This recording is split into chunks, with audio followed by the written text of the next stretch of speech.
کالی کالی گھٹا آسمان میں چھائی ہوئی تھی، ٹھنڈی ٹھنڈی ہوا چل رہی تھی، سورج ڈھلنے ہی والا تھا، اندھیرا دھیرے دھیرے روشنی کو اپنے آغوش میں لے رہا تھا۔ روزی اپنے آنگن میں کرسی پر ٹیک لگائے ہوئے گہری سوچ میں ڈوبی ہوئی تھی۔ زلفیں ہوا کی جھونکوں کی وجہ سے بار بار رخسار پر آتی پھر ہٹ جاتی تھی، آنکھ آنسوؤں سے بھری ہوئی تھی۔ ایسا لگ رہا تھا کہ آسمان سے بارش برسنے سے پہلے ہی زمین سے برس جائے۔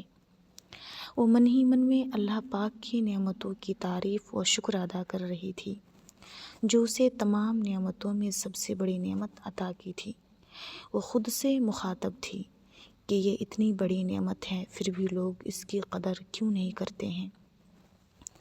اسے پامال کرتے ہوئے ذرا سا بھی احساس کیوں نہیں ہوتا؟ انہیں تکلیف میں دیکھتے تو درد کیوں نہیں ہوتا؟ ان کے بغیر دنیا کیوں روشن لگنے لگتا ہے؟ انہیں دوست کے بجائے دشمن کیوں سمجھنے لگتے ہیں؟ ان کے چہرے کی کھلی کتاب کو پڑھنے کے بجائے اسے اپنے ہاتھوں کیوں بند کر دیتے ہیں؟ انہیں اپنی آنکھوں پر بسانے کے بجائے کیوں پیروں تلے روندھ دیتے ہیں؟ انہیں دوست سمجھنے کے بجائے کیوں اپنا دشمن سمجھتے ہیں؟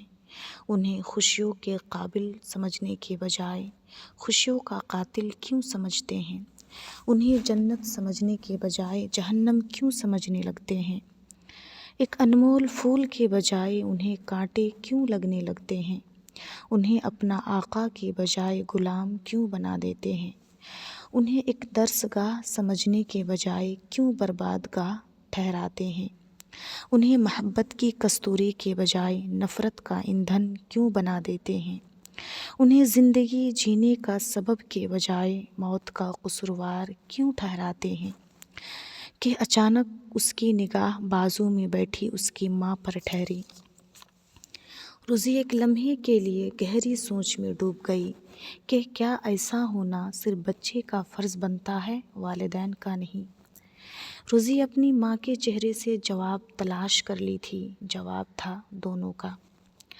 روزی فاتحانہ انداز میں اپنے من ہی من میں یہ ترانہ گنگنانے لگی: ماں، میرا آسماں بھی ہے، میری زمین بھی، شعلہ بھی ہے، برف بھی، میری ضد بھی ہے، محبت بھی، دوست بھی ہے، سہیلی بھی، میری استانی بھی ہے اور پہلی درسگاہ بھی، میری ہار بھی ہے، میری جیت بھی، میری کائنات ہی نہیں بلکہ کائنات کی روشنی بھی۔